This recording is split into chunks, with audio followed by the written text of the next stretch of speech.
Every season on Oak Island ends the same way. A shaft goes down, it hits bedrock, and the crew stops digging. So in season 13, they went deeper than anybody ever has. 212 feet in a hole called Karma 1, and out of the dirt came an iron spike, hammered out by a blacksmith in the 1700s. But here's what nobody can tell you. Not Rick Lagina, and not the archaeologists who were standing right there. Nobody knows how far down that spike was lying. I'm going to show you why they can't say, and why it isn't anybody's fault. 5 holes, 5 failures. 5 steel caissons went into that field in a single season, and the island stopped every one of them. The season opened with the heaviest drilling setup Oak Island had ever seen. A telescoping steel caisson, 8.5 feet across for the first 130 feet and 7 feet the rest of the way, driven by a rotary rig weighing 135 tons. Rick Lagina invited Gary Drayton to start the first caisson of that program, and let him name it. He called it Top Pocket Find, after his own phrase for something worth keeping.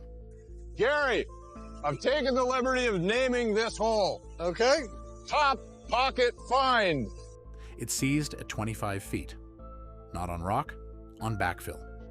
Churned ground that an older dig had shoveled back into its own hole a century before. The heaviest drilling operation in the island's history got stopped 25 feet down by the leavings of an older one. 5 caissons went into the money pit area that season, each one a steel tube driven down through ground too loose to hold an open hole. TPF, Karma 1, Peacock 1, MS1, and MP1.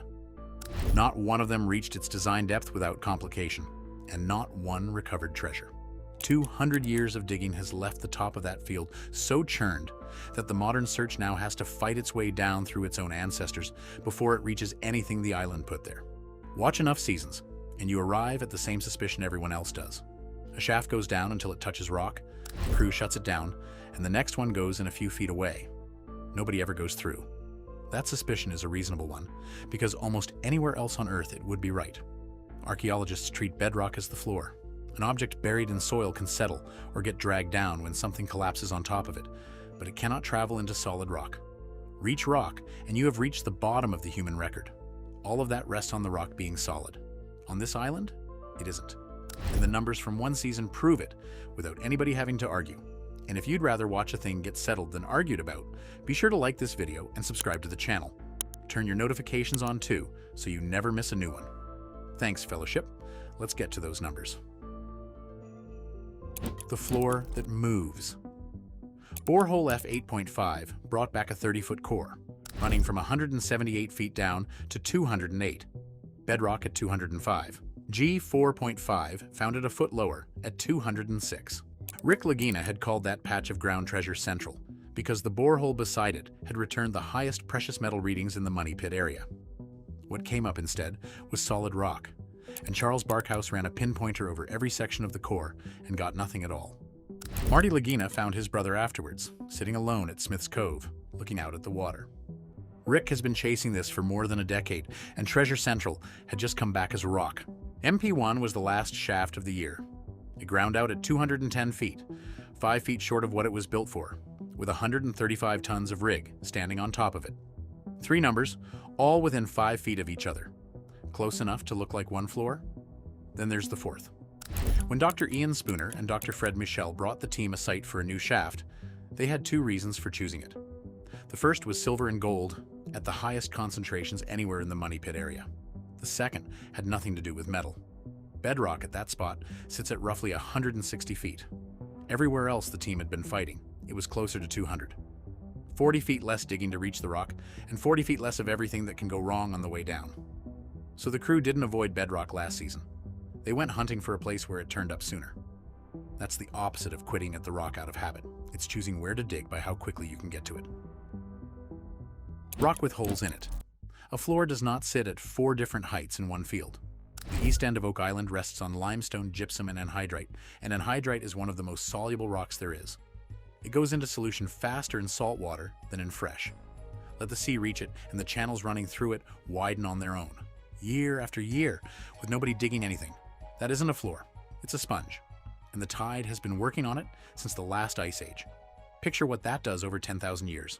Water finds a seam, widens it, drains through, finds another. The rock ends up riddled, and its upper surface ends up uneven, because dissolution doesn't work evenly. Some patches hold, some collapse.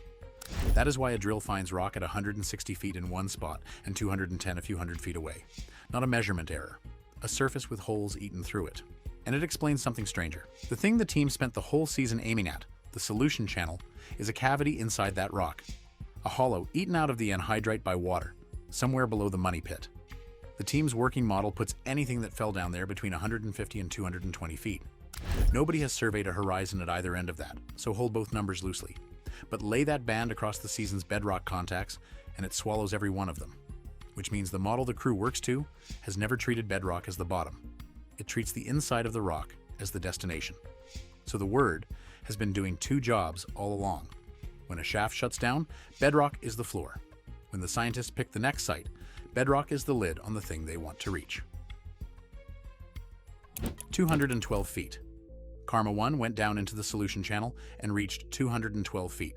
That is lower than the rock turned up at F8.5 or at G4.5, and lower than the point where 135 tons of rig gave up on MP1. No source says what stopped it, and nobody has published a bedrock depth for that particular hole.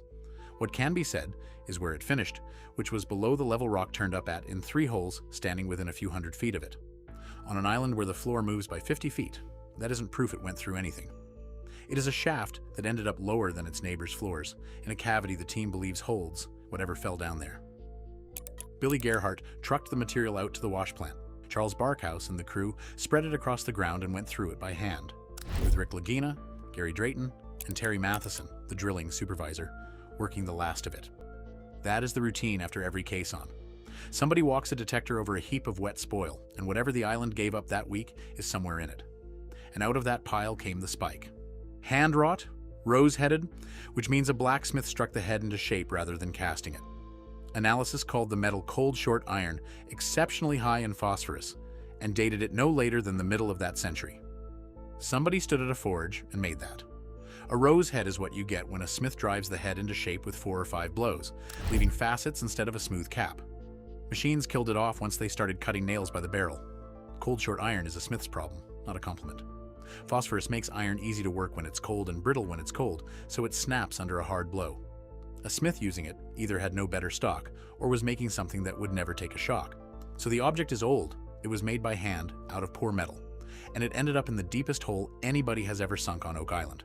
That should be one of the most significant recoveries in the history of this search. It isn't. It can't be. The heap at the wash plant. A caisson comes out of the ground, holding everything it passed through on the way down. 200 feet of clay, fill, timber fragments, glacial till, and whatever else the ground had in it.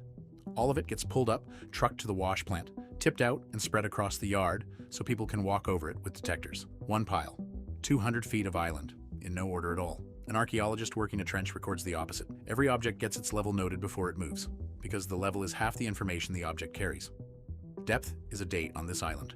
The deeper something sits in undisturbed ground, the older it usually is, and that relationship is the whole reason anybody cares how far down a shaft goes.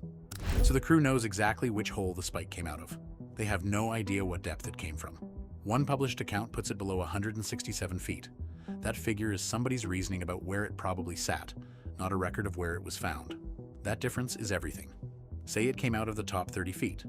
Then it's rubbish from an old dig, and there are 2 centuries of old digs up there to have dropped it. Off the bottom, though, and somebody was working at a depth nobody can account for. Same object, 2 completely different islands. Nobody will ever know which one it is. The method that got that spike out of the ground destroyed the one fact that would have told them. And this has been going on for 200 years. Every shaft, every caisson, every crane load, the same trade. You get the object, you lose the ground it came from, and the crew has no better option. The reason a caisson gets used at all is that the money pit area will not hold an open hole. The ground collapses, the water comes in, and a steel cylinder driven down through it is the only way to reach 200 feet at all. The method that makes the depth possible is the method that makes the depth unknowable. The shaft nobody has built. In 230 years, no recovery from below the bedrock contact appears anywhere in the record as a measured find, not one object with a depth attached to it. Everything this island has produced came out of the soil above the rock, or out of a heap on the way down. That absence is the strongest card the skeptics hold, and it doesn't belong to either side. The skeptic says, nothing has come from below because there is nothing below. The searcher says nothing has come from below because nobody has ever recovered anything down there in a way that would let you tell. The famous claims that lived down there never came up at all. In 1897, Frederick Blair's crew logged a cement vault at 153 feet, 7 feet high with 7-inch walls, and an iron barrier at 171. That came off a pod auger drill, which is a tool that chews the ground and brings up crumbs of whatever it passed through. It cannot show you a chamber. It can only suggest that something down there felt different. Nobody laid a hand on any of it, then or in the 129 years since. So the answer to the question in the title is that mostly they don't stop. They get stopped. By rock a 135-ton rig can't cut. By limestone boulders sitting at target depth. By a caisson jamming on somebody else's 100-year-old backfill 25 feet down. MS-1 is the clearest case. The crew broke through an obstruction between 140 and 150 feet, and something in those spoils looked like adze cut wood, timber shaped by hand rather than sawn. Then the buckets from target depth came up carrying limestone boulders and nothing else. What nobody has built is a hole that goes through a bedrock contact and keeps going, with the ground coming up in the order it went in.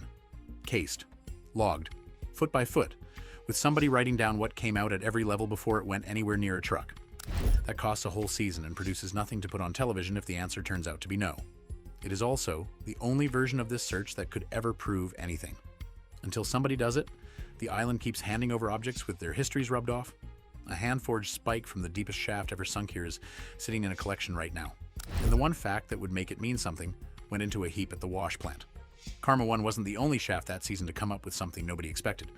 One of the others reached its target depth, returned nothing at all, and then gave up an artifact days later, out of a spoil heap that was supposed to be empty.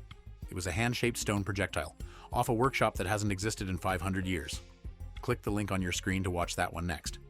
And if what is really down under this island is the part that pulls at you, the whole theory playlist is linked below.